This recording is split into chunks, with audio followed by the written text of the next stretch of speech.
What's up? This is Gilbert Arenas rocking with the 3-Point Conversion Radio. Y'all tune in. Holla at your boy.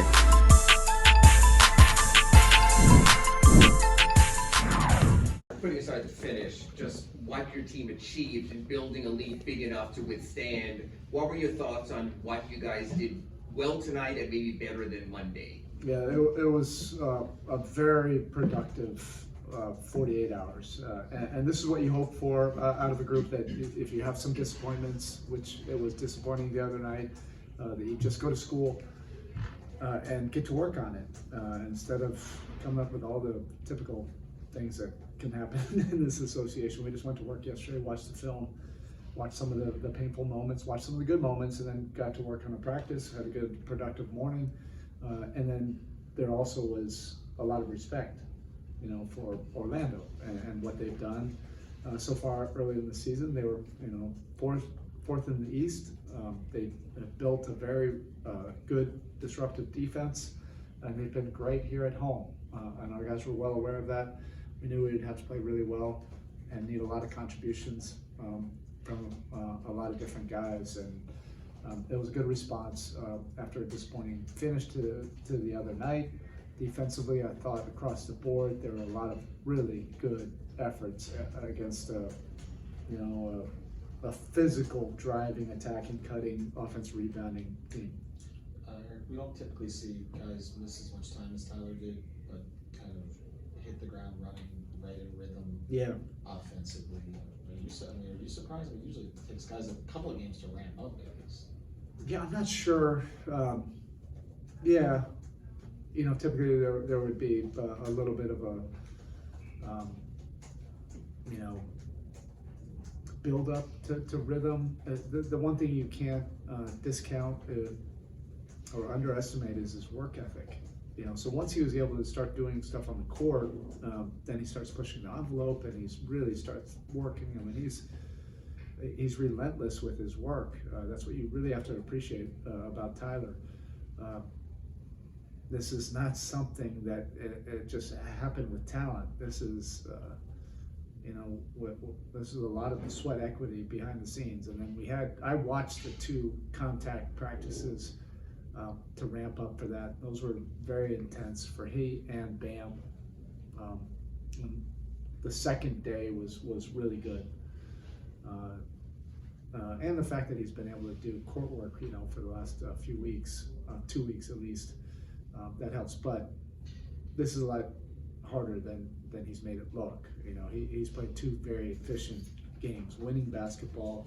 It's not just the stat line. He's doing a lot of winning things.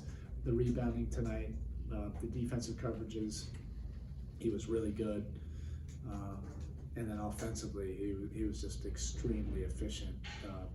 When the ball was in his hands, and that was on pick and rolls or catch and shoots or just random plays. It's the epitome of having enough when the rotations have to be different because no Jimmy, no Kevin. You still have 4 guys off the bench with 12 or more. Yeah, I thought that was just as big of a factor, and that's what I mentioned in the locker room, that our bench, really drove us to this win. They finished the second quarter and then finished the game, for the most part. Tyler and Bam anchored it, but we had some great production. Thomas was a plus 20. Obviously, H was really good defensively, and then knocked down 3, so that makes everybody else nervous, out there. But he did a lot of other intangible things that contribute to winning. And Jay Rich and Duncan, were both so rock solid in this game. They're all double-digit pluses tonight, and we don't win this game without that production from those guys. And I've said this before. We do feel like we have great depth.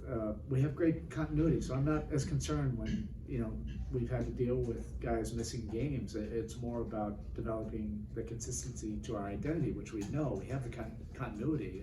It's about whoever's out there. We know what we need to try to do.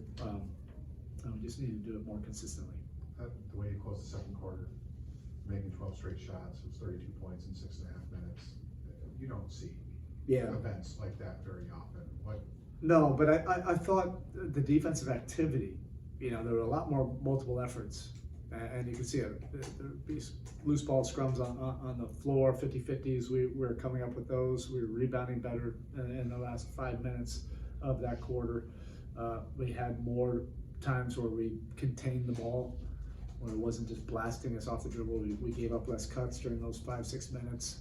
And then that tends to be the karma of the game. Now, if those shots don't go in, it's still a 10-12 point lead. It might not, balloon up to 18 at that point, but the tenor of the game really, I think, started, defensively, with our group.